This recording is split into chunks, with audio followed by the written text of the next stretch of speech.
Dando prosseguimento, portanto, teremos agora o quarto painel, intitulado Prova Pericial, Interação entre Direito e Técnica. Compondo a nossa mesa de trabalho, temos a doutora Emília Simeão Albino Saco e doutor Volneide Macedo Cordeiro. Presidindo a mesa, com muita satisfação, recebemos o desembargador corregedor regional do TRT da 15ª Região, doutor Luiz Antônio Lazarim, que assume a palavra. Bom dia a todos. Estou aqui com a difícil tarefa de substituir o ministro Aloysio Correia da Veiga. Espero desempenhar bem a minha função de coordenador. Não quero falar muito, a palavra é dos palestrantes, mas eu não posso de parabenizar a comissão organizadora pelo tema desse painel. A prova pericial no processo trabalhista. Nós que atuávamos na primeira instância há muito tempo, e só tinha perícia da insalubridade e da periculosidade, né? Hoje a gente vê o tormento dos colegas com essa nova dimensão do processo trabalhista entrando na seara da medicina legal, né? Medicina do trabalho. E a prova pericial é de extrema importância, e até pela dificuldade que a gente tem de ter peritos, né, especializados nessa área, em todos os rincões em que existem as varas do trabalho, onde se atua ali um colega e que depende dessa prova pericial para a solução de uma lide, de um conflito. E o tema, como diz aqui, a prova pericial, interação entre o direito e a técnica, né, nós temos realmente uma situação delicada, de que a técnica não suplanta o direito. A gente vê muito, é fácil, a causa do acidente, a causa da moléstia. Começa a complicar quando aparece uma tal de concausa aí, que atormenta todos nós. E a gente fala assim, poxa, mas será que o juiz do trabalho realmente está preparado para isso? Tenho certeza que sim. Eu tenho certeza que sim. Porque ele vai estudar a prova dentro da visão do direito, em aplicar o direito, sempre partindo do arcabouço da Constituição. E muitas vezes, e a gente já viu aqui, situações delicadas. Um trabalhador rural que morre no canavial queimado. Discutiu-se uma ocasião que não foi decorrente da queima da cana, e sim ele teve um acidente cardiopático. Ele morreu antes da queima. Ele estava morto dentro do canavial. E quem vai dizer isso para nós? Só mesmo um médico legista.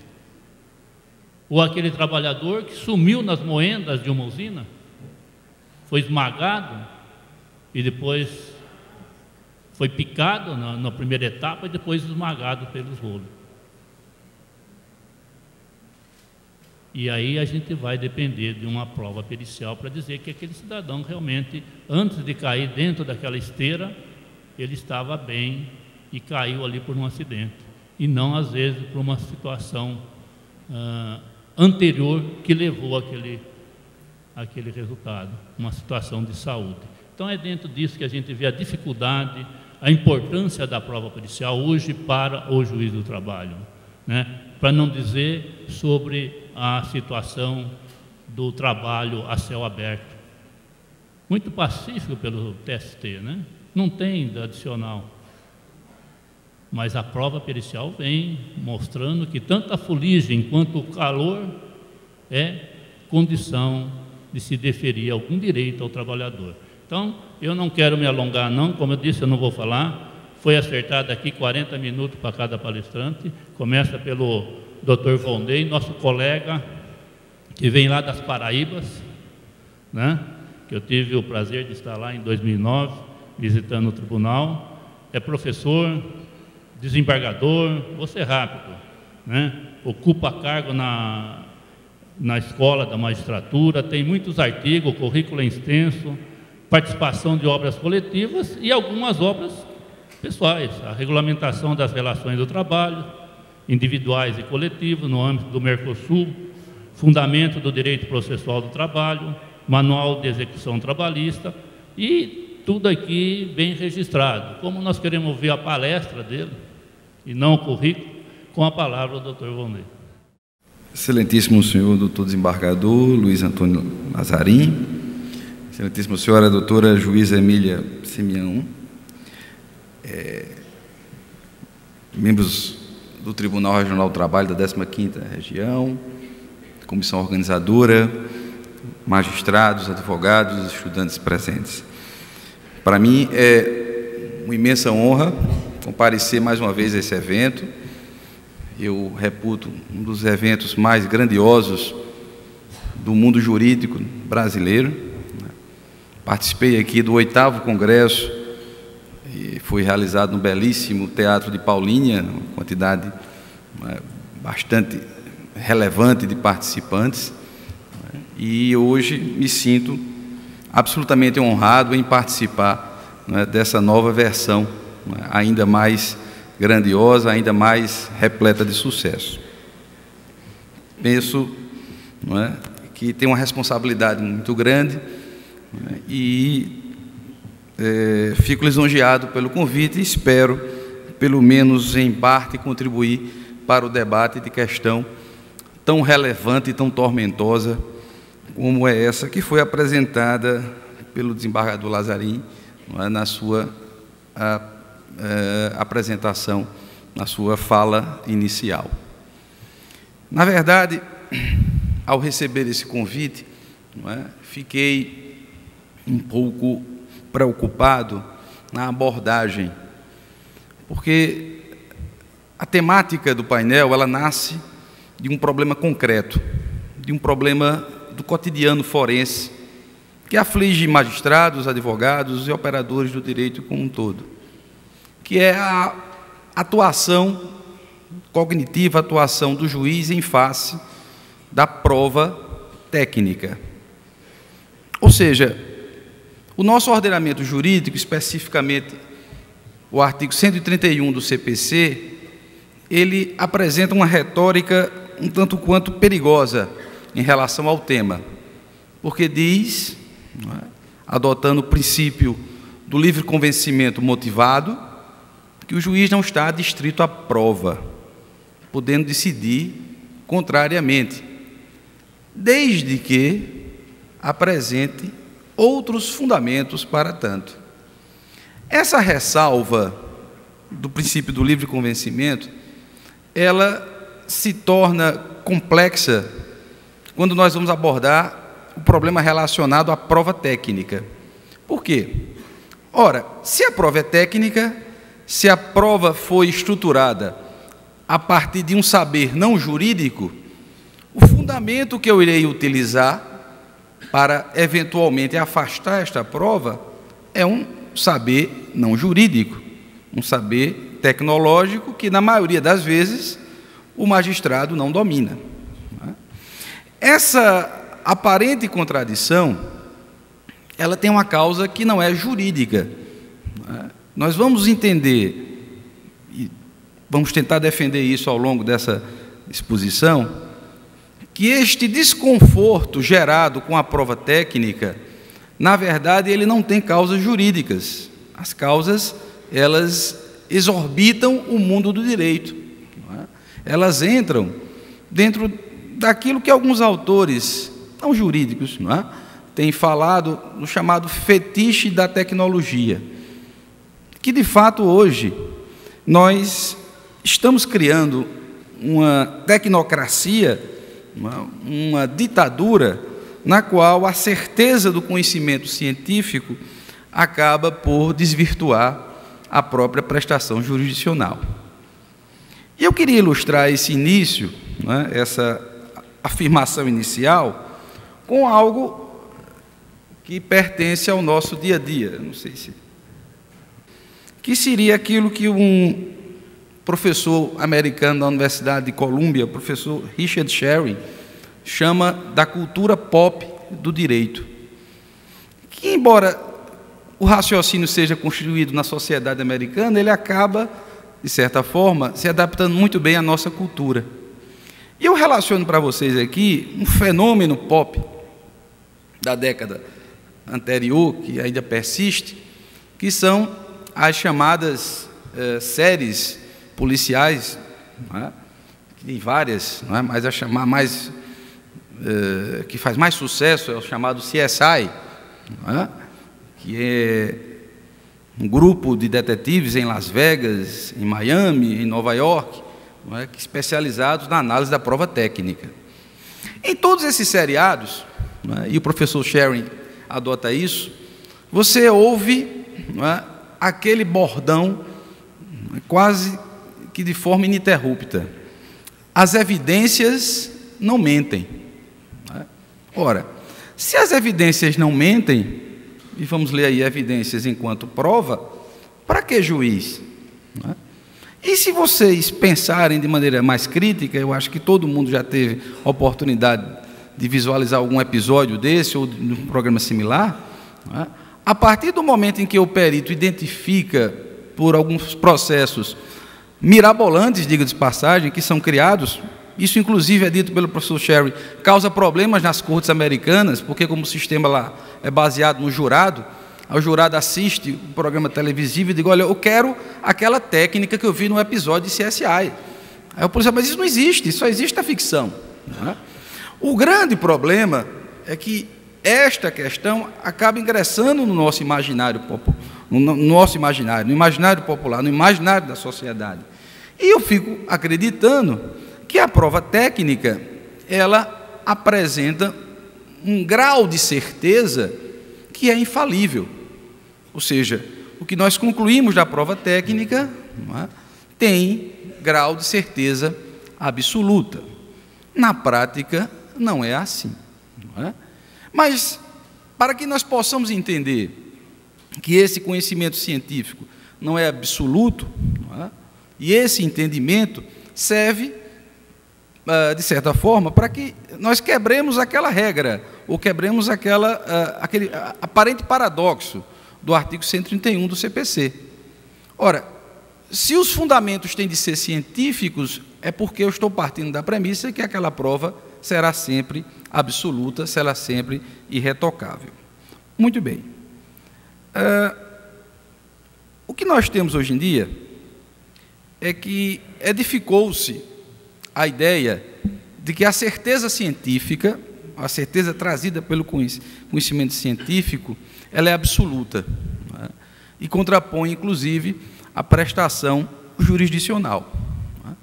E, na verdade, isso não é tão absoluto, tão objetivo quanto se possa imaginar. Eu comecei a me questionar acerca da validade e da certeza do conhecimento científico quando, ainda adolescente, não é, lia uma pesquisa que dizia o seguinte: tomar suco de limão em copo plástico dá câncer. Não é? E eu digo, bom, eu tenho que verificar se a quantidade desse suco de limão que eu tomo do copo plástico geraria câncer. Modernamente, aí nós vamos ver o seguinte: chocolate, não é algo absolutamente nocivo à saúde. Não é? E, mais recentemente, o chocolate combate a diabetes e os problemas coronários. Então, o conhecimento científico ele não tem nada de certeza. Ele é imbuído de um subjetivismo inerente à sua própria estrutura. Por quê?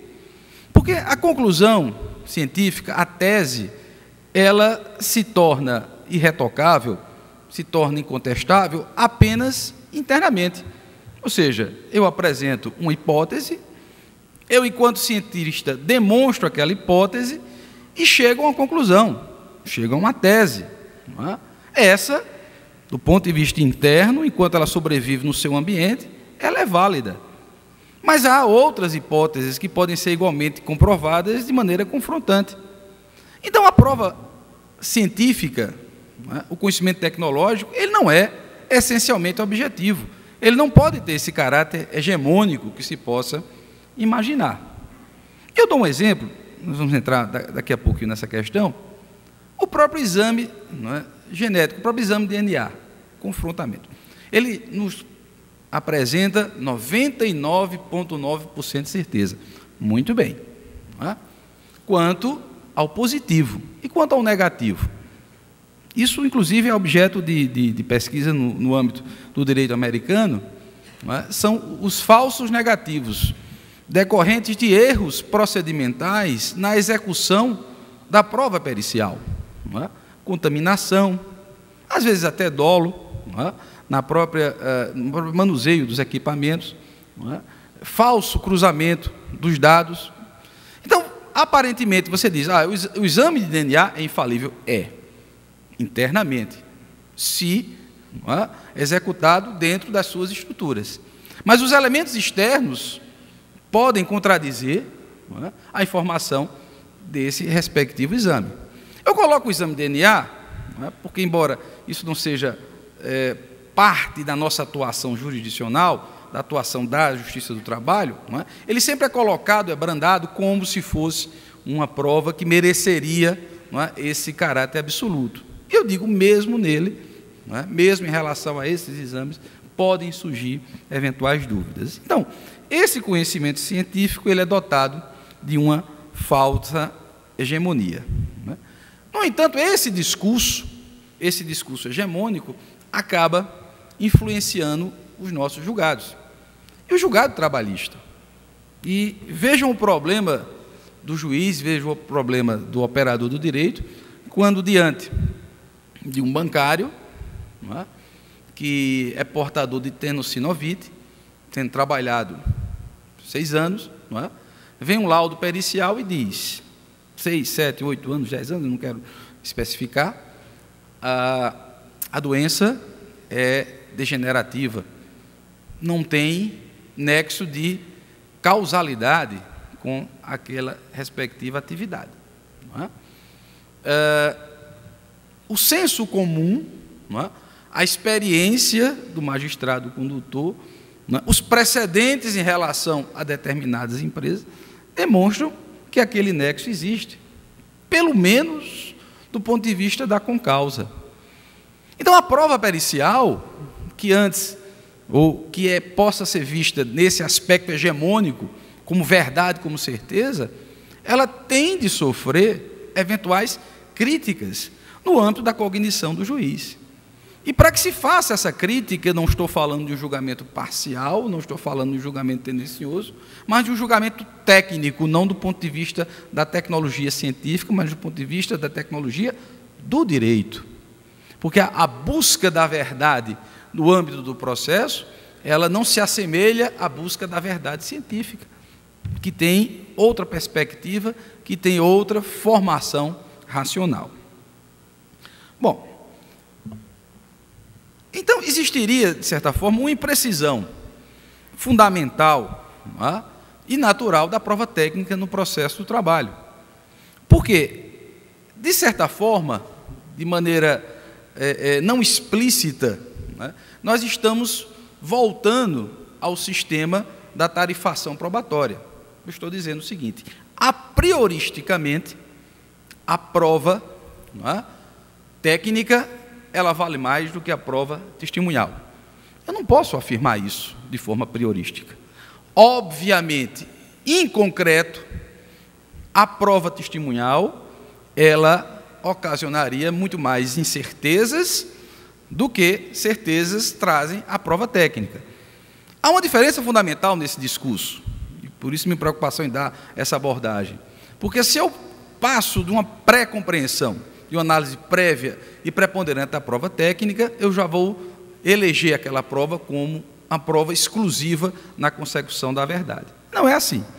Ambas as provas, né, são dotadas de imprecisão. Obviamente que a prova testemunhal ela tem um grau de imprecisão muito mais acurado. Já dizia Voltaire, não é?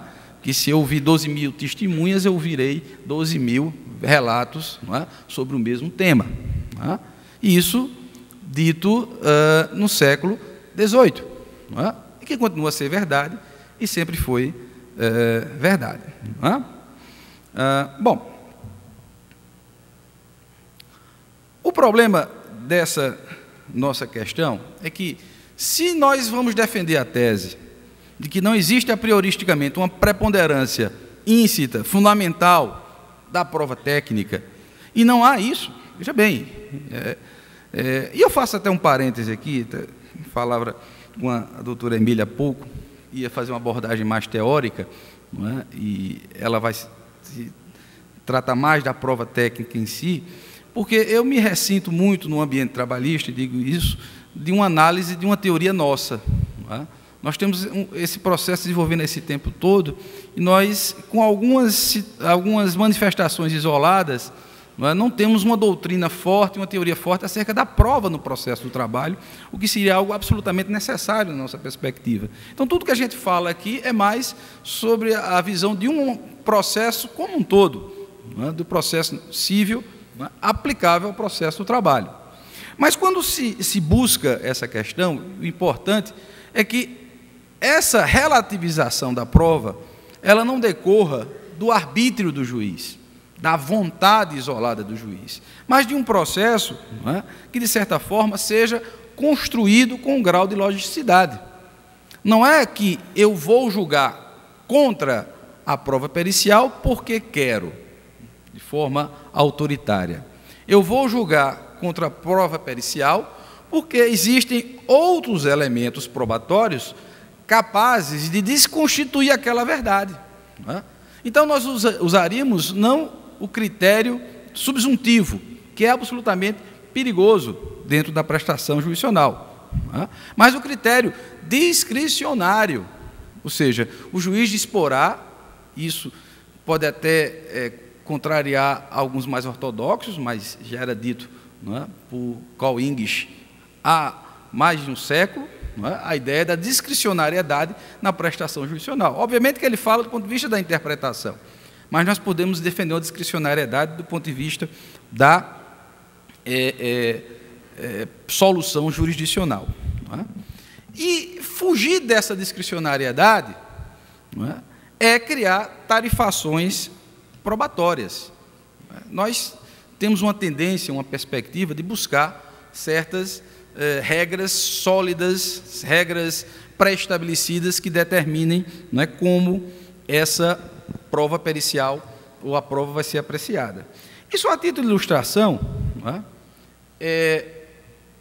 eu coloco aqui para vocês uma citação de um glosador, o Bassianus, do século XII,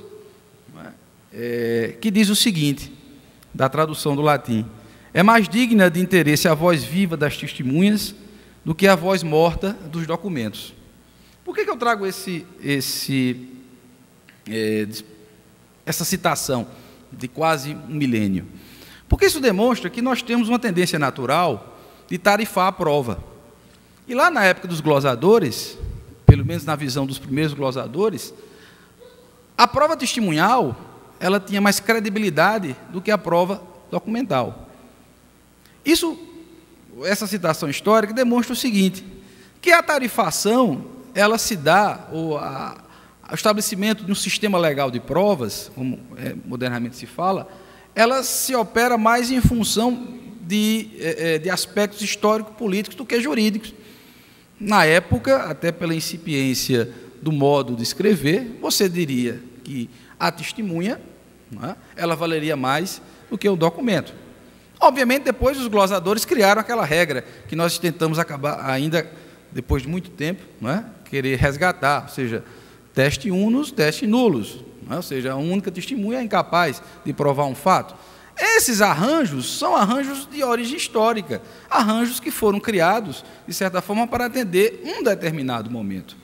Nós estamos fazendo um arranjo histórico aqui, um arranjo com conotação histórico-político, ou seja, como o conhecimento científico ele evoluiu, como nós temos uma tecnologia extremamente avançada, nós elegemos aquela prova como absoluta, aquela prova como a prioristicamente portadora de uma verdade irretocável. Isso não é verdade.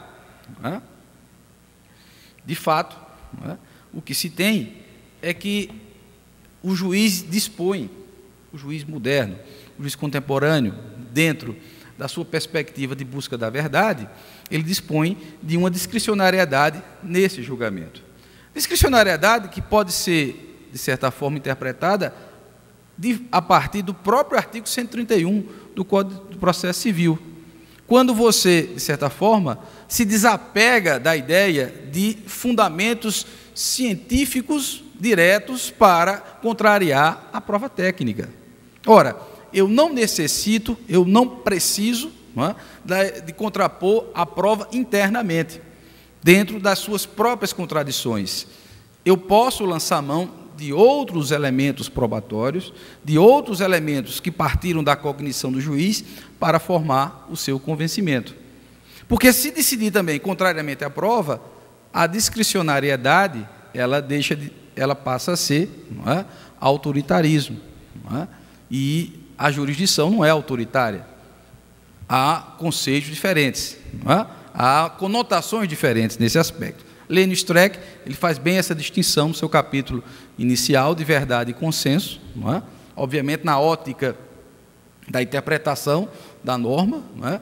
E da própria a dimensão da constitucionalidade, mas nós podemos trazer isso para apreciação probatória, ou seja, como a prova pode ser analisada de maneira mais flexível, sem esse caminho unilateral, não é, e inexorável da verdade trazida pela prova técnica.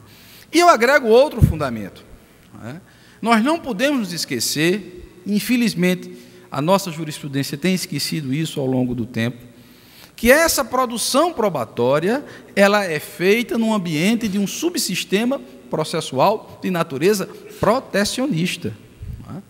O que me preocupa muito é que nós temos uma retórica protecionista no nosso processo do trabalho, mas uma praxis conservadora igualitária. Não é? A ausência de elementos que insiram uma teoria da prova própria, específica do processo do trabalho, faz com que a nossa praxis, não é, ela seja uma praxis absolutamente conservadora, absolutamente conformista no que concerne à estruturação, à análise da prova. Não é? As ideias de inversão do ônus da prova ainda são absolutamente incipientes, né? De aptidão da prova, né? São elementos que ainda engatinham no nosso subsistema. E eu faço aí o meia-culpa, é uma autocrítica, não é? Que se faz porque nós estamos, não é? Com a devida vênia, ousando muito pouco do ponto de vista do direito processual do trabalho. Muito bem. Mas mesmo tomando como paradigma um processo de caráter protecionista, nós temos que, para que não é, vamos cair na tentação do autoritarismo, formular não é, ou regras ou sistemas que efetivamente possam dar ao juiz uma estrutura dogmática, não é, uma estrutura em que ele possa livremente fugir não é, dessa hegemonia, dessa fundamentalidade da prova técnica. Não é? E a partir daí nós podemos falar de uma reformulação dogmática. São propostas, não é? Mas apenas para alguma reflexão. Eu coloquei aqui a restauração da atividade jurisdicional enquanto veredictum, não é? Dizer a verdade. O direito anglo-saxônico ele usa a palavra veredito, e a origem do veredito, não é? A sua raiz etimológica, não é? Vem de dizer a verdade.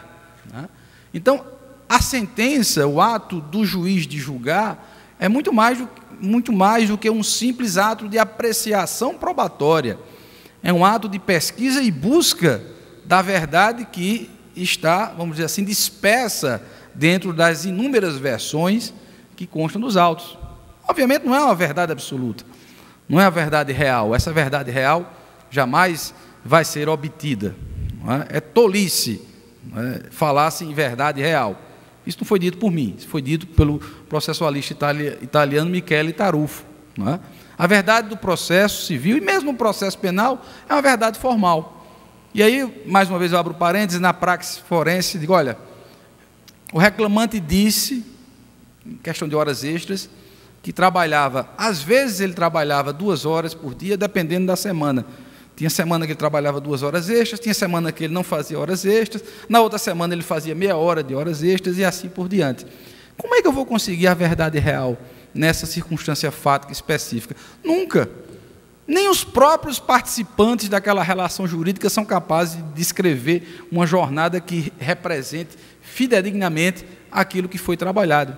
Então, essa ideia de resgate de uma verdade real é absolutamente impossível na perspectiva processual. O que nós temos que buscar é a verdade, mas uma verdade formal, uma verdade que componha de maneira adequada o conflito. E essa atuação de verdade formal, de busca da verdade, é que transforma o juiz, não é? Ou afasta a figura do juiz como mero valorador da prova técnica. Outro elemento conceitual que nós poderíamos estabelecer nessa reformulação dogmática é aquilo que eu denominaria de coordenação cooperativa dos meios de prova. Por quê? Se nós retirarmos, afastarmos essa preponderância a priorística da prova técnica, nós podemos dizer que os outros elementos trazidos nos autos, elemento testemunhal, uma eventual inspeção que o juiz faça, não é? Os indícios que surgem daquela questão, os precedentes, não é? A prova emprestada, esses elementos podem ser coordenados, podem cooperar na busca da verdade, na busca da desconstrução daquela verdade cientificamente eleita no âmbito do laudo pericial. E aí, dentro dessa coordenação cooperativa, não é? A própria identificação de eventuais contradições internas no âmbito do laudo pericial. De toda forma, como a nossa abordagem é basicamente teórica, não é? O que se propõe, do ponto de vista de reformulação dogmática, é a ideia de que os outros meios de prova havidos no processo, eles venham cooperar para a desconstituição dessa pseudo-verdade absoluta trazida nos laudos. A substituição estática pela dinâmica probatória. E, neste caso, nós vamos ter uma reformulação, uma construção conceitual dirigida especificamente ao juiz. Mais uma vez eu faço o meia-culpa. Nós, juízes do trabalho, somos absolutamente econômicos na quesitação, não é? Quando não somos omissos. Essa quesitação, partindo, oriunda do juiz, ela é absolutamente necessária para se obter, ou pelo menos se eventualmente contestar a veracidade de uma prova pericial. Por que ela é importante? Porque ela é uma quesitação imparcial. Os quesitos da prova pericial trazidas pelas partes são tendenciosos, são unilaterais. Eu vou perguntar ao perito exatamente aquilo que me interessa, enquanto autor da demanda. Eu, enquanto réu da demanda, vou perguntar aquele ponto que vai enfraquecer a existência, não é, da doença profissional, da insalubridade, da periculosidade. O quesito do juiz não, é um quesito idôneo, imparcial, parte pela busca da verdade. Essa substituição de uma posição estática por uma posição dinâmica probatória também é uma pretensão conceitual, não é, de reformulação da análise da prova técnica. E já me caminhando para o fim, não é, haveria um último aspecto conceitual, esse específico do processo eletrônico. Não é? Nós estamos em vias, não é, de concretizar um processo de natureza eletrônica, não um processo absolutamente digital. Eu venho de uma região onde isso já é realidade há mais de 4 anos, não é? O processo todo digital, todo eletrônico, no primeiro e no segundo grau. Há aproximadamente uns 4 anos eu não vejo autos físicos, não é? E essa reformulação não é uma reformulação apenas de interface, não é uma reformulação apenas na apresentação do processo, mas é uma reformulação conceitual. Não é? Por quê? Porque o processo eletrônico, ele é ubíquo, ele é dotado de ubiquidade. A ubiquidade é a condição de estar em todo lugar ao mesmo tempo. Até pouco tempo atrás, só Deus teria, né, o dom da ubiquidade. O processo eletrônico tem. Não é? Inclusive, ele tem e ele persegue o juiz de madrugada, não é, no final de semana. Não só o juiz, os advogados. Meus alunos vinham dizendo: doutor, depois que inventaram esse processo eletrônico, não tem mais prazo para mim, não é? Porque o dono do escritório, ou o chefe, chega e diz: Pode continuar, que você tem até meia-noite para protocolizar, não é, a petição, porque o processo está lá. Até às 11h59 você interpõe a respectiva demanda. Então, o processo eletrônico ele muda a vida, né, e muda também os aspectos procedimentais. Por quê? Do ponto de vista probatório, a atuação do juiz ela fica muito mais fácil, até de consultar, não é, de ingressar em outras demandas similares e buscar a prova emprestada. A ideia da prova emprestada deixa de ser a juntada do termo de audiência, a juntada de um acordo, ela passa a ser a verificação em tempo real no que aconteceu na vara do trabalho ao lado, não é? Então, essa comunicação do processo, essa comunicação que só o processo eletrônico possibilita, é óbvio que isso pode ser feito num processo físico, mas o processo eletrônico permite que isso seja feito em tempo real, não é? Então, permite uma ferramenta dogmática adicional para o magistrado nessa apreciação probatória. Bom, na verdade, eu só queria fazer essas reflexões, são, infelizmente, mais dúvidas do que certezas em relação ao tema, não é? Adianto que não estou aqui desmerecendo a qualidade, a necessidade e a eficácia da prova técnica, não é isso, não é? E aí, eu não estou desmerecendo o trabalho dos engenheiros, dos médicos, dos fisioterapeutas, dos técnicos que têm uma habilitação, são detentores de um saber, de uma tecnologia indispensável à formulação e à resolução de problemas. Tecnologia essa que o judiciário não dispõe. A nossa proposta, a nossa perspectiva teórico-dogmática é apenas no sentido de verificar que essa verdade trazida, que essa conclusão produzida na prova técnica, ela não é a priori absoluta. Ela pode até e deve prevalecer na esmagadora maioria dos casos, mas ela não é absoluta, não é? E a retirada dessa visão de fundamentalidade a priorística absoluta, não é, da prova técnica é importante, não é, na condução da apreciação probatória, principalmente na perspectiva do direito processual do trabalho. E eu queria finalizar com uma frase, não é, de Francis Bacon, que, na verdade, foi o filósofo responsável pela sistematização do conhecimento científico, mas ele alertava para o risco, não é, de se adotarem alguns pressupostos lógicos, não é, imprecisos. E ele dizia o seguinte: a lógica em uso é mais apta para afirmar e fixar os erros, fundados em noções comuns, do que para buscar a verdade, de modo que ela é mais perigosa do que útil. Obrigado.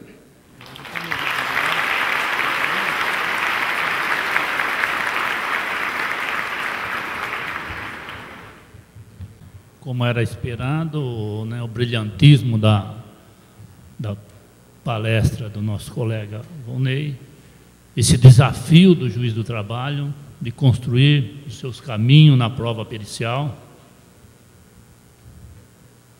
A CLT ainda é omissa, ela só fala ali de como nomear o perito, né? Mas o substrato dessa prova de importância cada vez maior nas nossas lides,